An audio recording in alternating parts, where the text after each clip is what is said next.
All right, everybody. Thank you for joining our FY24 COC NOFO Competition Technical Assistance webinar. In this time together, we are going to go through everything that's on our competition page. So our goal has been to populate that page with any information you would need to participate in our local competition, and also provide space for you to find out how to get assistance if you need it. So what we'll do is really walk through everything that's there. As we go through, for those of you that are on the Zoom call, feel free to ask questions as we go. And then if you're watching this as a recording, please don't hesitate to email me for more information. So as you go to Heartland Howe's website, and probably should have started at the front here. If you go to the What We Do tab, you'll see the HUD FY24 COC NOFO competition there. And when you go to that page, you're just going to see a number of links that are going to take you to the information you need to join this year's competition. As you go to the top of the page, some of the key resources are really pointing you towards the information that HUD makes available. When you select the HUD's competition page, this is going to be all of the regulatory stuff, but really all the detailed information about different projects. So one unique thing about this year is that the collaborative application component for this year is actually a 2-year competition. So as we engage in this every year, one part are these local projects that compete for each other for funding. The other part is that we as a community, and the Heartland House as the COC lead agency puts in an application with HUD that gets scored, that really determines whether we're competitive for new funding that we apply for or not. So those are the two key components of the HUD competition. And so today our focus is really going to be on the project component, the local competition. But when you look here, you'll see a lot of information for both of those components of the competition. So the link is there if you want to dig into that, and you certainly can see more. The other really important document, and I do recommend you kind of digging into this one, is HUD's NOFO, what we call it, the Notification of Funding Opportunity. As you dig into this, again, it's going to have all of the information about, more or less both parts of that competition. What's going to be most helpful to you all, especially if you're applying for a new project, is to think about eligibility information, making sure that you have everything that's required for that. As we get into application and submission information, some of that is going to be about the community project. So some of that may not be quite as helpful, but I'll show you in a moment, again, in particular for the new project, but also for renewal projects. There are some threshold criteria that HUD has for projects in here that our local application asks you to really dig into and make sure you're an eligible project. This also dictates what types of projects we can apply for. So the information in this NOFO was used to create our scoring tool. It was also used to create our application process. So that lays out the threshold criteria that we'll show you in a moment, but also the types of projects we can apply for as a community.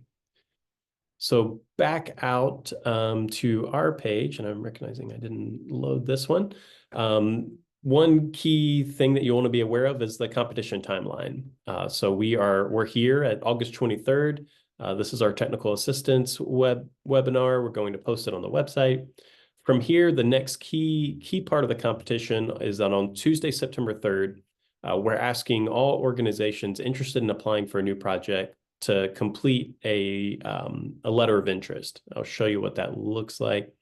It is relatively small. We're basically asking who you are, what type of program you're interested in planning to apply for, the approximate funding request that will be associated with that, a summary of the project, and any information you have about experience applying for and managing HUD grants. This information will be used for us as we think about potential projects that the continuum can put forward. In particular, HMIS and coordinated entry are projects that we could apply for as a continuum to help us enhance those efforts. And so we always sort of look at the new projects coming in, the priority areas, and try to factor that into system decisions like that. So back to the timeline. This, though we ask for it, is an optional part of the competition. If you're interested in applying for a new project, but you don't hit that deadline, you still can apply for a new project. But all of that material will be due by 5 p.m. on Friday, September 20th. So that's the deadline for both renewal and new project applications. And from that point, what happens is that we have a rating and ranking committee that our Continuum of Care board will approve at our next board meeting. That group gets basically 10 days to look at all the applications, to score them, and then has a meeting to go through that scoring, which sort of dictates where projects are prioritized for funding. And so that happens on Monday, September 30th. After that, we reach out to all organizations who applied and let them know their status. And organizations have an opportunity to appeal if they feel like there's anything there that needs to be addressed. And then from there, there's so the deadline appeal is there. The Continuum of Care board has to approve the recommended ranked list. Once we go through the appeals process, that basically becomes complete. And then from there, everything here is related to the final part of the process. So if you're a renewal project, you're familiar with eSnaps, because every year these projects have to be completed, filled out, updated within eSnaps. And if you're a new project and you get approved here on October 3rd, you have 2 weeks basically to fill out the eSnaps HUD application for that new project. So that is an important date to be aware of. That gets sent to us. We review it, make sure that everything is consistent with the project application that was rated and ranked, make sure that there's nothing missing. And then we'll let organizations know that they can then submit that in eSnaps. And then on Friday, October 25th, that's when we intend to send out our completed consolidated application. So that includes information about all the projects that we're submitting to HUD for funding. It also includes all of the work that goes into answering all of the questions and things that HUD wants to know in order to score our community to gauge our potential for new projects. And then the due date for that to be submitted to HUD then is on Wednesday, October 30th. So that's a lot, but that's the timeline, and it's all there on the page for you to think through. And then we also put the key deadlines right here on the top level of the page. So you're aware of those as you go through. I've showed you the letter of intent to apply. Again, relatively simple and optional, but due by September 3rd. And then the next thing I want to show you is the new project application. So when you select that option, it's going to pull up a Google form. This Google form is going to have a lot of the key information. And I do want to highlight here information that we actually just got this morning from HUD. So we previously, to this day, we didn't know how much we could apply for bonus funding, but that amount is $103,307. So that is the amount that potentially new projects could apply for. And then for domestic violence project funding, this is the most our community has ever been eligible to apply for. And the amount eligible for us to apply for domestic violence, new domestic violence project funding, is $129,134. So when you go to the new project application, all of these questions are going to be required. So you have to fill them out to get to the next page. One of the things that we have on our website when you go back is the opportunity to, where is it at here? Oh yeah, here it is, to preview the new project application. So probably before you start the Google Doc, you're probably going to want to go to this page, and it'll let you preview every question that's a part of the application. There are several questions that are narratives, and so I always encourage folks to as you write those narratives, write them on your computer and then copy and paste them into the Google form. You're also welcome to, at the time when you submit the Google form, you can submit that document by email to myself. So that's an option available to you as well. So there's a little bit of the formatting here is weird with some of the numbers. I don't know exactly why it does that, but you can go through here and basically see all of the questions. I mentioned the threshold requirements for that are in that HUD NOFO document, and the pages are listed here for you to read through. And I will, for new projects, quickly go through the threshold factors. So if an organization answers no to any of these, we stop scoring their project at that point, and it's not eligible for funding. So in order to be eligible for funding, the agency has to commit to using a housing first model, which there's a lot of information on HUD's website and otherwise about that, exactly what that means. And the new project commits to identifying and lowering barriers to housing. The second one, the project will fill 100% of beds through coordinated entry system for the project it's applying for. Additionally, the organization commits to being a coordinated entry access point with a minimum of 2 staff trained to conduct coordinated entry assessments.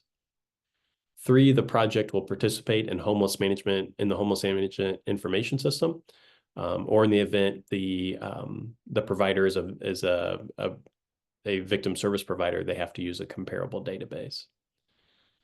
These are the threshold requirements I mentioned from the NOFO. Another thing that we ask is that organizations commit to supporting lived experience advisory board efforts by responding to requests for nominations for individuals to serve on the board. So this will become an annual appeal on the part of the continuum of care towards the end of the year for new board members. And so we're really encouraging organizations to have their own practices in place of engaging people with lived experience in their policy decisions and policy review. But then also at the system level, we want you to identify folks that you're working with who could really contribute to improving the way our system functions by utilizing their lived expertise. From there, as you go through, there's some compliance questions. A lot of these are pulled directly from, some of those are pulled directly from the HUD's application. We ask on new projects if the agency already has an HMIS license or where they're at in the process or in their thinking about utilizing HMIS. And then coordinated entry, there's a component there. And then from there, the remaining questions really have to do with, why are you applying for this new project? What's the community need that you're seeking to meet? What's your understanding of community data to drive that? All of these questions sort of get at that. And these are used to score the project. So these narratives, how you answer these are really significant. So as you go through, just be mindful of that. These are not, we're not just curious about these, but this is what determines whether we think the new project should be put forward as for funding. All right, I will not go all the way through it and allow you time to do that on your own, but want you to know that you can see the entire application before you apply. The other thing that you can see is the scoring tool. So if you go down here a little bit further, the scoring tool, let's see, is this it? Oh, here we go. How we score projects is here. So, and I'm recognizing the one that we put on the web has some, I need to probably clean it up a little bit, but what's really important to you is going to be sort of these descriptions and, where we're pulling this information from and the number of points available. So on the scoring tool, it tells you exactly how we're going to get to the points that we're going to get. To the degree we can, we try to use objective scoring, but especially for new projects, some of the nature of the process requires a lot of sort of subjective in terms of how we score projects. So that's all here for you to review as you create your project application and prepare to submit it. And then from there, going back, I want to go, and maybe I'll stop there for a moment. Anybody have questions about new project or what's here in terms of information to guide the new project application process?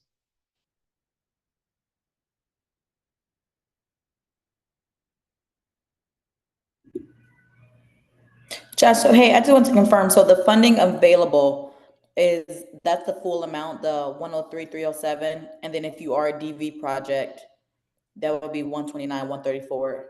Is that correct? I just want to confirm that. Correct, yes. And Okay. while this is available for new funding, it doesn't necessarily mean that that is, the competitive process doesn't mean that if you put together a project for 103,307, the COC may come back and say, this amount is what we are awarding to this project, right? So that is the maximum that is absolutely available. But depending on how projects are scored, the amount that is submitted for funding is very likely to be less than that. Okay, thank you. I have a question. So you have to work on one project at a time? If you're submitting a project for funding, Yes. then yes, with the amount of funding, available, it's likely that only one new project will be submitted to HUD. So all of the projects that the community puts forward will basically compete against each other. And then the one that scores the highest will be the one that gets included in the funding request. The ones that score lower are not likely to be funded. Okay. The other thing I probably should have spent a little bit more time on are the type of projects that are available to be applied for. So these are, so for COC bonus, so non-DV projects, organizations can apply for permanent housing, which is permanent supportive housing, permanent housing, rapid rehousing, joint transitional and rapid rehousing, and then HMIS and coordinated entry are the types of, and then these can only be applied for by the continuum of care lead. For domestic violence projects, the available projects to be applied for are rapid rehousing, joint transitional housing and rapid rehousing, and supportive services only for coordinated entry. So if perhaps you're new to this type of work, one of the resources I want to point out to you as you think about your project design is down here at the bottom, HUD COC virtual binders. So if you want to know exactly what is entailed by permanent supportive housing programs or rapid rehousing programs, I'm afraid HUD's website is not wanting to load for me, but this link here, hopefully in another day, will take you to all of the requirements for these programs, the eligible expenses, all of that type of information is there for you to read through. So if you're interested in creating a program, I'd highly recommend starting with the virtual binders, really making sure that you understand what's being asked of you for rapid rehousing or permanent supportive housing before submitting an application. Okay. From there, I want to take a look at the renewal projects because there is one sort of key change on renewal projects. In the past, we had organizations fill out this application. If they had 2 different renewal projects, they filled this out twice. If they had 4, they filled it out 4 times. The way that we've made the application this year, because a lot of the information is the same for each organization. If organizations are more comfortable filling out a different application for each project, they're welcome to do that. But if they want to include the information for each project, so the questions are the same, let them be the same. And then the ones that require different information for projects, basically you could just indicate that in the one form. So the hope there is to sort of simplify the process for renewal projects a little bit. In the same way, I would recommend answering all the narrative questions on a document, and you can either copy and paste that or send it to me when you submit this form. But beyond that, this process is really similar to last year and previous years. So renewal projects can go through here and answer their questions. If you're curious what your responses were for last year, you can let me know, and I'd be happy to send those to you for your various projects to make the process of updating those easier. But in terms of what's here, again, it's very similar. The main change is that if you would prefer to just fill out this application one time and include all your projects, you're welcome to do so. Any questions on that for renewal projects? So is it with if you're renewing, you're eligible to work on several projects? Yes. So for example, we have Okay. organizations that have been funded for several years, but they've created Okay. additional projects. So anybody's eligible to apply for a new project, whether you already have a project or not, that is funded. And then so because of in previous years that's been done, some of our organizations do have multiple projects. Okay. And you're, if an organization wanted to create a new project for rapid rehousing and a new project for permanent supportive housing, they could do that. Just would need to do so with the understanding that you're likely competing against yourself for those projects. Okay. The other thing for new projects that there is a link to here on the page is actually I put it up here. Is HUD's detailed instructions. So if this is the first time that you're thinking about participating in the competition, applying for a new project, again, there's two phases to it, right? This local competition helps us determine which projects we submit to HUD to fund for funding. And then if your project is selected, then you then have to complete HUD's definite or HUD's application. So with that, HUD does and has just today actually posted the detailed instructions for new projects. So this, alongside making sure you've explored HUD's information about what permanent supportive housing and rapid rehousing programs entail, I'd also encourage you to read all the way through these detailed instructions. There is a lot to it, but this is something that would have to be completed in order for your project to be submitted for funding. So it goes through everything. Again, it's a very thorough resource. But if you're wondering if this is an appropriate project or a project that your organization can handle, I'd highly recommend you go through here and understand all that the application process entails before you put in the local application. So the link to that is there on our competition page as well. I didn't mention for the renewal project, that scoring tool is also available on the website for renewal projects to review as they complete their applications.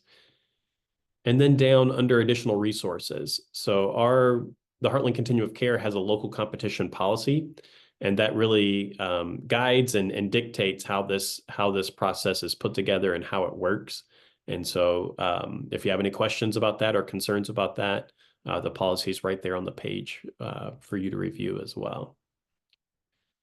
And then again, down under additional resources, I'm available for one-on-one technical assistance sessions.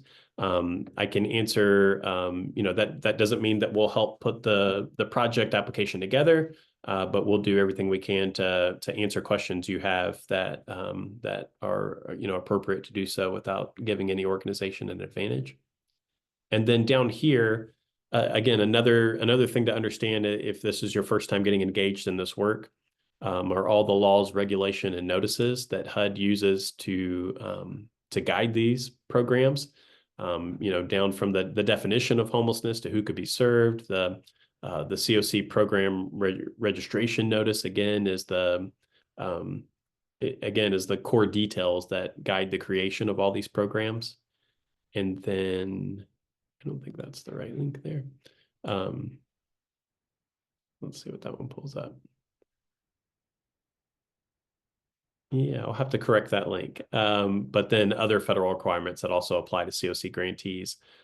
This information, again, helps you to know whether your organization is eligible, and all of the legal guidelines that ensure these programs are run in a way that's consistent with HUD's expectations. So that link will get fixed, but otherwise, that is a walkthrough of the competition itself, and how to apply, and what information is here to help you as you try to apply. With that, I would be happy to take any questions that anyone has. If you don't have questions at this time, but as you dig into some of the information here and questions pop up, my email is here on the page, and I'd welcome you to reach out to me at any point. We'll work to help answer your questions from there.